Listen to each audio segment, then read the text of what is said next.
हे प्रिय मित्रों, माताओं, बहनों, बुजुर्गों, ऐ मेरे प्रिय अनुजों, आप सबको एक बार फिर करबद्ध प्रणाम। हे प्रिय मित्रों, एक बहुत ही सुंदर दैनिक जीवन से रिलेटेड प्रसंग के साथ हम आपके पास आए हैं। हे प्रिय मित्रों, आपके जीवन में हो सके बहुत ही लाभदायक और शुभ हो। हे प्रिय मित्रों, गत वीडियो की भांति कोशिश करें रीढ़ सीधी करके बैठे। जितना भी समय आप जीवन दिन में गुजारते हैं, और अगर कार्य ना हो तो कृपया मौन रहने की कोशिश करें। अपनी ऊर्जा का ह्रास न करें, क्योंकि यही ऊर्जा आपकी आध्यात्मिक ऊर्जा को ही बहुत ज़्यादा बढ़ाती है। अब बात विषय की है। विषय ये है कि मनुष्य को कोई भी वाणी बोलने से पहले देख लेना चाहिए कि क्या हम इसका आचरण करते हैं। और जो है ये भी सत्य है, जो आचरण करता है, अनुसरण करता है, उसका उसी के दिए वचन, दिए वरदान, बताई हुई वाणी फलित होती है। और ये सत्य भी है। अगर हम शराब पीते हैं और दूसरे को हम सलाह मशवरा दे कि आप शराब मत पीजिएगा, तो शायद वो नहीं मान पाए। और अगर हम पहले शराब को खुद छोड़ दिया है और अपने मन से भी उसको छोड़ दिया है, और फिर हम किसी दूसरे कहते हैं कि शराब पीना अच्छी बात नहीं है, आप छोड़ दीजिए, तो ही उसके शरीर पर, उसके मन पर, दिमाग, दिल पर, जो भी है, आत्मा पर हमारे वचनों का असर जरूर पड़ेगा। ये सत्य है। एक बार का एक प्रसंग है कि प्रभु श्री गुरु नानक देव जी, उनको मैं सत सत नमन भी करता हूं, एक बार अपना सत्संग कर रहे थे। वहां पे काफी शिष्यगण मौजूद थे। तभी वहां पे अचानक एक वृद्ध माता आई। महात्मा जी ने पूछा, मैया बैठो और दसो कि कहाँ से आए हो, बताइए कहाँ से आए हो और आने का क्या प्रयोजन है आपकी। तो माता ने कहा, कहे नानक देव जी, हमने ऐसा सुना है कि आप जो है जो भी बोल देते हो वही पूरा हो जाता है और सारी दुनिया आपकी बात मानती है। उन्हें कहा, माता ये तो सब वाहिगुरु की कृपा है, मेरा क्या है इसमें।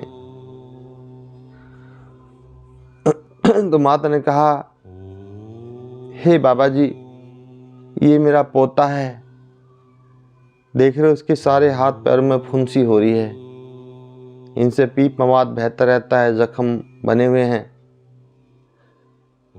और ये बहुत गुड़ ज्यादा खाता है, इस विशेष को हुआ है। ये दिन में जो है कई कई बार गुड़ खाता रहता है। आप इसे कह दे कि ये गुड़ न खाए तो शायद ये गुड़ खाना छोड़ दे, कि सुना है आप जो कहते हैं आपकी वाणी में ताकत है, वो हो ही जाता है। वो बड़ा अजीबो गरीब जो है प्रसंग महात्मा जी के सामने आया। ऐसा तो कभी पहले आया ही नहीं था। तो महात्मा जी को भी सोच में डाल दिया कि भाई ये क्या है, ये कौन सी प्रार्थना से होगा संभव। बड़ी परेशानी पैदा हो गई। तो बोले, हे माता जी आप 1 हफ्ता बाद आइयो। माता जी ने कहा ठीक है, मैं 1 हफ्ता बाद आऊंगी। और वे वापस धीरे धीरे अपने घर को वापस चली गई। जब 1 हफ्ता आया तो फिर वे माता जी आई और आके महात्मा जी को प्रणाम किया।